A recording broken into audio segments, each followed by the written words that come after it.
तो प्रधानमंत्री नरेंद्र मोदी ब्राजील में हैं, जहां ब्रिक्स देशों की बैठक चल रही है। ब्रिक्स की 17वीं बैठक में प्रधानमंत्री मोदी ने भारत की बात पूरी दुनिया को सुनाई। पीएम ने ब्रिक्स की बैठक से दुनिया को क्या संदेश दिया, ये बताएंगे, लेकिन आपको उससे पहले ये तस्वीर भी देखिए। जब पीएम मोदी बैठक के लिए पहुंचे तो ब्राजील के राष्ट्रपति लूला ने उनका स्वागत किया। हालांकि इस बैठक में पीएम ने आतंकवाद के मसले पर पाकिस्तान को घेरा और ये भी कहा कि आतंकवाद समर्थकों को अंजाम भुगतना होगा।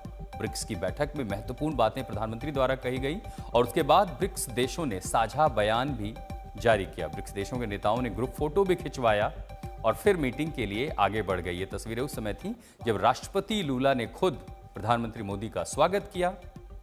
ब्राजील में विशेष स्वागत के बाद महत्वपूर्ण बैठक हुई और वैश्विक मंच पर ब्रिक्स देशों ने आतंकवादी घटनाओं की कड़ी निंदा की।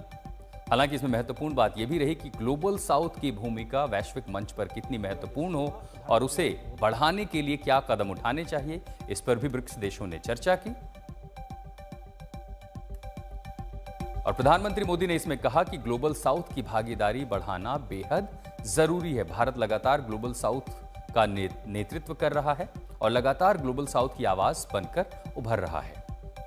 तो ब्रिक्स के मंच से आतंकवाद के खिलाफ कड़ा संदेश भी था, तो साथ ही ग्लोबल साउथ देशों के प्रतिनिधित्व को भी मजबूत करने पर जोर दिया गया। और अब आपको बताते हैं कि ब्रिक्स की बैठक में प्रधानमंत्री मोदी ने क्या क्या कहा। पीएम मोदी के बयान को इन 3 बिंदुओं पर समझाते हैं: आतंकवाद, ग्लोबल साउथ और प्रतिनिधित्व। तो पीएम मोदी ने बहुत साफ शब्दों में आतंकवाद पर भारत की बात करते हुए कहा कि आतंकवाद समर्थकों को उसका परिणाम भुगतना होगा। आतंकवाद के खिलाफ हम सबको एक सुर में बोलना होगा।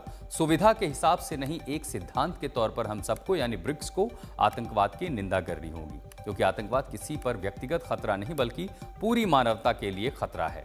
पहलगाम का आतंकी हमला पूरी मानवता पर हमला था और इस समय आतंकवाद पूरी मानवता के लिए सबसे बड़ा खतरा है। साथ ही संस्थाओं की विश्वसनीयता पर भी प्रश्न चिन्ह है। ये देखते हुए कि खासकर विश्व की कई अंतर्राष्ट्रीय संस्थाएं इस समय खुलकर निंदा नहीं कर पा रही हैं।